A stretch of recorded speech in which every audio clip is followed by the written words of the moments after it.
반갑습니다. 중등부 여러분. 1월 세 번째 주일입니다. 오늘도 이렇게 영상으로만 여러분을 만나게 되었습니다. 자, 여러분 지난 시간에 목사님을 통해서 하나님께서 주신 그 말씀 여러분 기억하는지 모르겠습니다. 기억을 좀 했으면 좋겠는데 지난 시간에 이런 이야기를 했죠. 예수님께서 은혜의 날이 시작됐다고 말씀하셨습니다. 그리고 이 날은 교회를 통해서 이 세상에 이루어질 거라고 이야기를 했어요. 그래서 지난주 댓글을 달아준 친구들은 각자가 어떻게 하나님의 그 은혜의 날을 이 세상에 내가 오게 할 수 있을지를 적어주었어요. 근데 오늘 본문을 보면 예수님께서 어떻게 하면 이 은혜의 날에 우리가 주인공이 될 수 있는지를 가르쳐주고 계십니다. 오늘 본문에 나오는 설명은 크게 4가지예요. 우리 따라해 볼까요? 사랑하고 선을 행하고 축복하고 기도하라. 다시 한번요. 사랑하고 선을 행하고 축복하고 기도하라. 그렇습니다. 우리 다 같이 27절과 28절을 읽어보겠습니다. 예배 시작 전에 성경 찾아서 앞에 펴놓으라고 했죠. 물론 앞에서 영상으로도 보여주겠지만 성경 펴놓고 앞에다 놓고 같이 예배합시다. 다 펴놨죠? 같이 한번 읽어볼게요. 시작. 그러나 너희 듣는 자에게 내가 이르노니 너희 원수를 사랑하며 너희를 미워하는 자를 선대하며 너희를 저주하는 자를 위하여 축복하며 너희를 모욕하는 자를 위하여 기도하라. 아멘. 27절과 28절은 사실 한 문장입니다. 우리말 성경도 그렇죠. 이거 자세히 되게 길어 보이는데 한 문장이에요. 여기에는 그런데 이 한 문장 안에 4개의 동사가 나옵니다. 아까 우리가 같이 말했던 단어들이죠. 사랑하고 선을 행하고 축복하고 기도하라. 이렇게 하면 하나님의 은혜의 해가 여러분의 삶에 이루어진다는 겁니다. 여러분의 삶이 변할 거라는 거예요.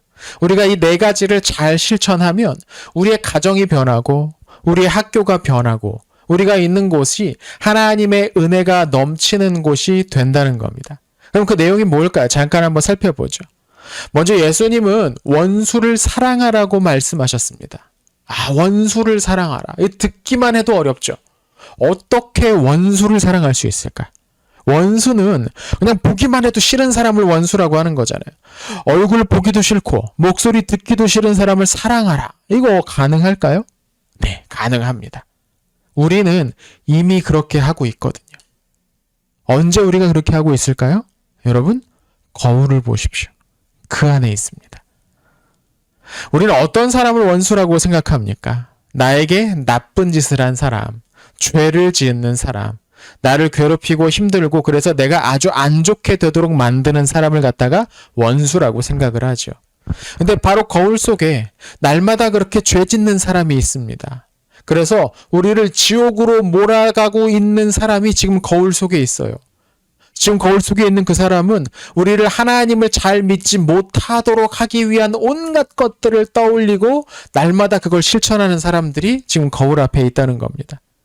예수님이 아니면 우리는 당장이라도 지옥에 갈 수밖에 없는 죄인이죠.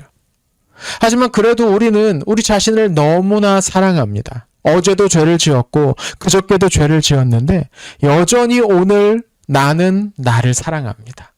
누가 나를 조금만 힘들게 만들어도 씩씩 때문에 화를 냅니다. 막 욕하는 사람들이 있을지도 몰라요. 그렇게 많은 그렇게 많은 죄를 짓는 나인데 우리는 나를 사랑하고 있다는 겁니다. 우리에게 잘못하는 다른 사람들을 대할 때도 이런 식으로 생각해보면 어떨까 싶어요.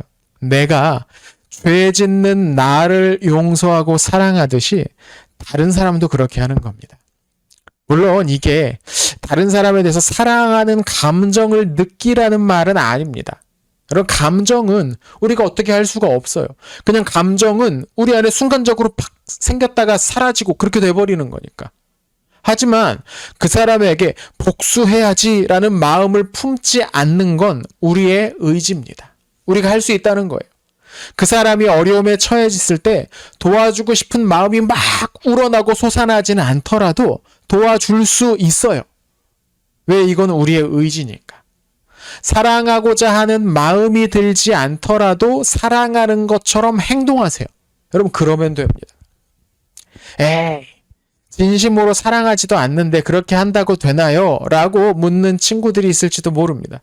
근데 여러분 이런 생각은 사랑이라는 게 감정일 거라고, 사랑이라는 게 온전히 감정일 뿐이라고 생각하는 착각입니다. 여러분, 사랑은 단순히 감정이 아니에요. 만약 사랑이 감정일 뿐이라면 여러분은 부모님을 사랑하지 않을 때가 얼마나 많아요. 부모님에게 화내고 원망하고 짜증낼 때마다 우리는 부모님을 사랑하지 않는 게 되잖아요. 물론 그건 아니죠. 우리가 부모님께 짜증을 낼 때도 여전히 우리는 부모님을 사랑할 수 있습니다. 물론 사랑하면 사랑하는 마음과 감정도 생기지만 그런 게 보이지 않더라도 우리는 사랑할 수가 있다는 거예요. 어떻게요? 우리의 의지로. 원수가 우리 옆에 있을 때도 우리는 사랑할 수 있습니다.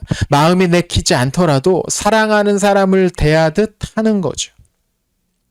그럼 어떻게 하느냐? 바로 나머지 세 가지가 그 방법입니다. 예수님은 우리를 미워하는 사람에게 선을 행하라고 말씀하세요.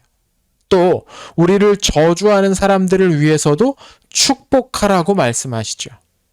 또 끝으로 우리를 모욕하는 사람들을 위해 기도하라고 말씀하십니다. 하나하나가 참 지키기 힘들다, 그런 생각이 들지도 모르겠습니다. 29절부터 31절에 보면 이게 어떻게 구체적으로 실천될 수 있는지 설명이 등장합니다. 같이 한번 읽어볼게요. 시작.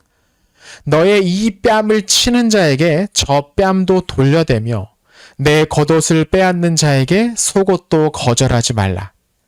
내게 구하는 자에게 주며 내 것을 가져가는 자에게 다시 달라 하지 말며 남에게 대접을 받고자 하는 대로 너희도 남을 대접하라. 아멘.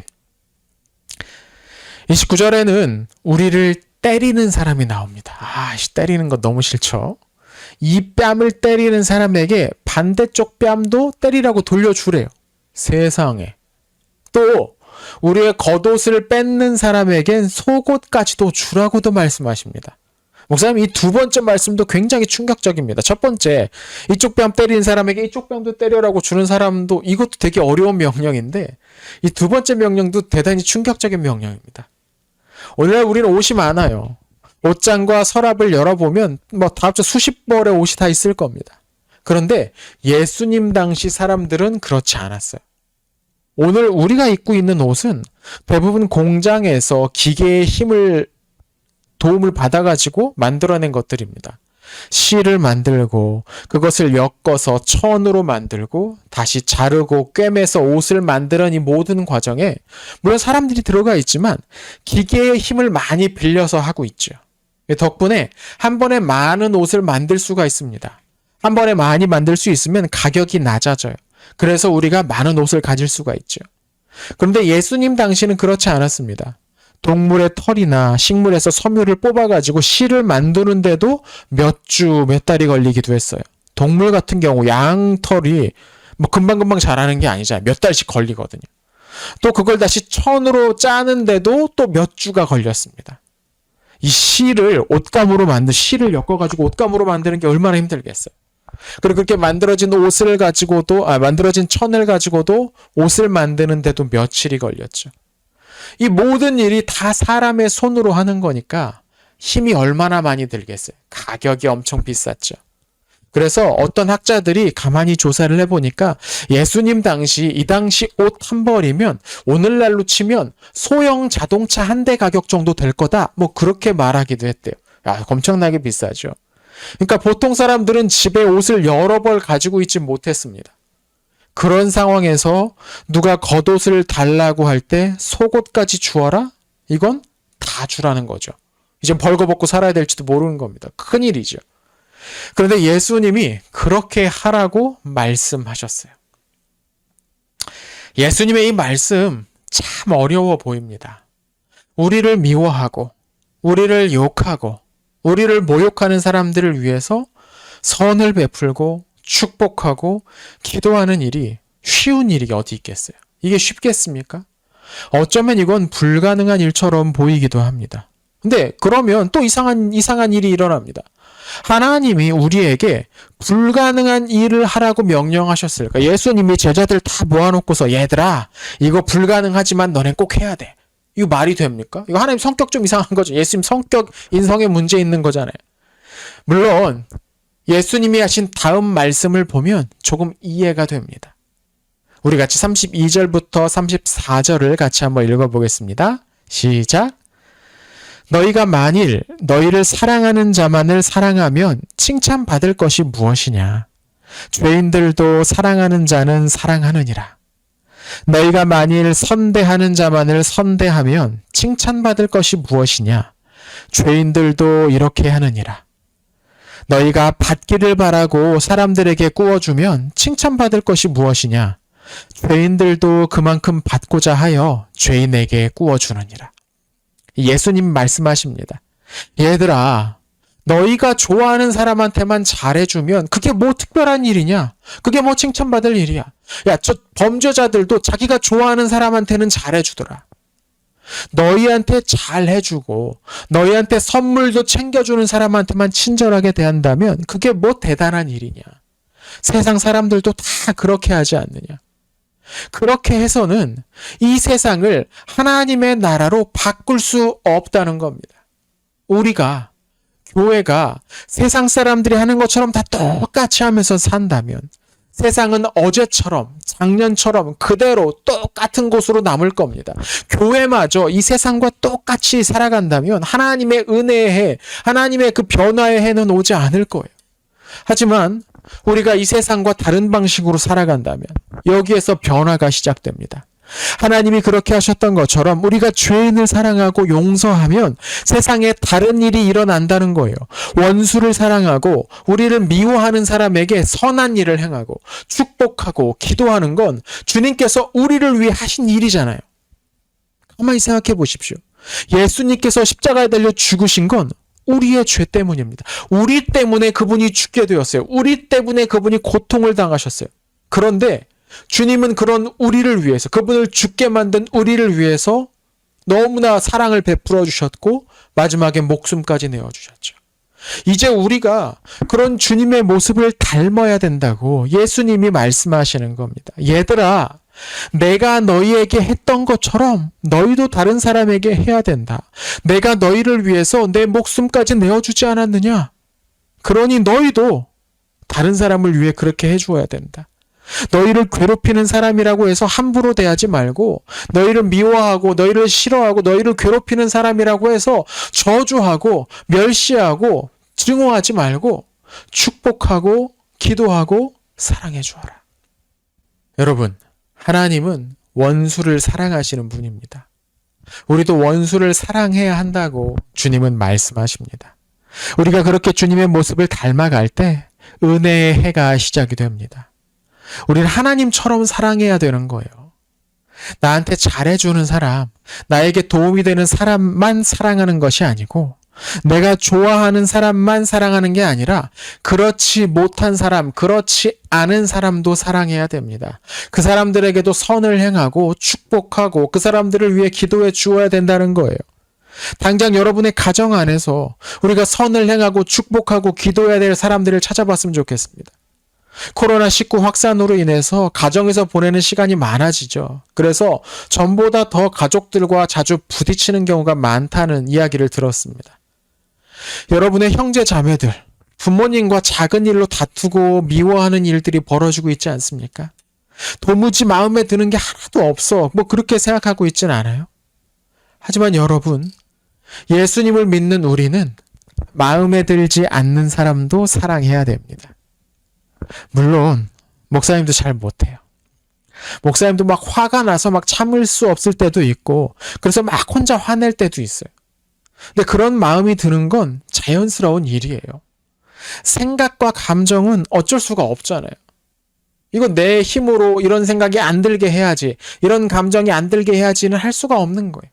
그런데 여러분, 그러니까 이제 나는 저 사람을 계속 미워하고 저주하고 욕하며 살 거야 라고 생각하는 건, 그렇게 결심하는 건 다른 문제죠. 하나님은 우리가 그렇게 하는 것을 결코 좋아하지 않으실 겁니다. 오늘 본문 36절에서 예수님은 이렇게 말씀하십니다. 너희의 아버지의 자비로우심 같이 너희도 자비로운 자가 되라. 우리는 하나님을 닮으려고 애를 써야 된다는 겁니다. 그럴 때 우리의 가정이 변하고 우리의 학교가 변하고 세상이 변합니다. 이미 세상은 그렇게 변해 왔습니다. 지난 시간에도 이야기했지만 예수님을 따르는 교회가 세상을 변해시켜 왔어요. 약한 사람들이 수없이 버려지던 로마 제국에서 교회는 많은 아이들을 구해냈습니다. 여자라고 병이 들었다고 많은 아이들이 버려졌어요. 근데 교회들이 그 아이들을 다 데려다 키웠다는 거예요. 그래서 여러분, 세상이 어떻게 변했습니까? 이제 세상도 아이를 함부로 버리는 것은 나쁘다는 일이라고 인정하게 되었어요. 병든 사람들이 거리에서 죽어갈 때에 아무도 그들을 돕지 않고 신경 쓰지 않을 때, 도리어 자기들에게 병이 옮을까 멀리 추방해버리려고 할 때 교회는 처음으로 병원이라는 것을 만들었습니다. 여러분, 병원을 만든 건 교회입니다. 그리고 이제 세상도 아무리 가난한 사람도 길거리에서 병들어 죽지 않도록 도와주어야 한다는 사실을 인정하게 되었어요. 교회는 세상을 바꿨습니다. 하나님의 마음을 품고 하나님이 하셨던 것처럼 세상을 섬기는 교회가 세상을 바꾸기 시작했다는 거예요. 바꿔왔다는 겁니다. 오늘 이 세상을 바꾸는 그 일에 하나님께서 여러분을 초청하셨습니다. 당장에 내가 이렇게 한다고 해서 변하는 게 없어 보일지도 모릅니다. 원수를 사랑하고 축복한다고 해서, 기도해 준다고 해서 나를 괴롭히는데 막 복수하지 않고 그 사람 위해서 내가 뒤에 가서 막 화는 나는데 막 짜증은 나지만 그래도 하나님이 기도하라고 하셨으니까 막 가서 기도해주고 막 뭐라고 할 때 보복하지 않으면 도리어 세상이 나를 비웃고 무시하지는 않을까? 그런 생각이 들 수도 있습니다. 네, 당장 정말로 그럴 수도 있어요. 쟤는 괴롭혀도 뭐라고 안 하네? 그러면서 더 괴롭힐 수도 있죠. 하지만 여러분, 하나님은 더 큰 계획을 갖고 계십니다. 그래서 원수를 사랑하는 일은 아무나 할 수가 없어요. 하나님을 믿는 사람만, 하나님께서 이 모든 일을 뒤집으셔서 세상을 바꾸시고 그때가 되면 선을 행한 사람들이 악을 행하는 사람들을 이길 것이라는 걸 믿는 사람, 하나님이 그렇게 하실 것을 믿는 사람만 원수를 사랑할 수가 있는 겁니다. 믿음이 있는 사람만 그렇게 할 수가 있는 거죠. 여러분, 이번 한 주 우리가 믿음으로 세상을 바꾸어 봤으면 좋겠습니다. 원수를 사랑해 보았으면 좋겠습니다. 우리는 힘이 없지만 우리를 사용해서 일하시는 하나님은 능력이 있습니다. 오늘 우리 말씀을 듣고 우리 댓글에는 우리가 사랑해 줄 사람, 우리가 축복하고 기도해 줄 사람이 누구인지를 좀 적어 주었으면 좋겠어요. 뭐 직접 적기는 좀 그러면 막 이름 막 나 괴롭히는 누구누구 하면서 이름 직접 적기가 어려우면 이름 막 성만 표현하고 누구 땡땡 뭐 이런 식으로 적어도 괜찮습니다. 댓글을 적어주는 게 더 적으면서 하나님께 기도하는 게 중요합니다. 하나님, 이 사람을 사랑하고 싶습니다. 이 사람을 축복하고 싶습니다. 이 사람을 위해서 기도하고 싶다라는 마음으로 댓글을 달아주십시오. 그리고 기도할 때 하나님께서 우리 안에 믿음을 더해 주실 겁니다. 우리가 세상을 바꿀 수 있는 그 일에 참여할 수 있도록 도와주실 겁니다. 이번 한 주도 하나님과 함께 생활하는 우리 영도교회 중등부 되었으면 좋겠습니다. 아멘.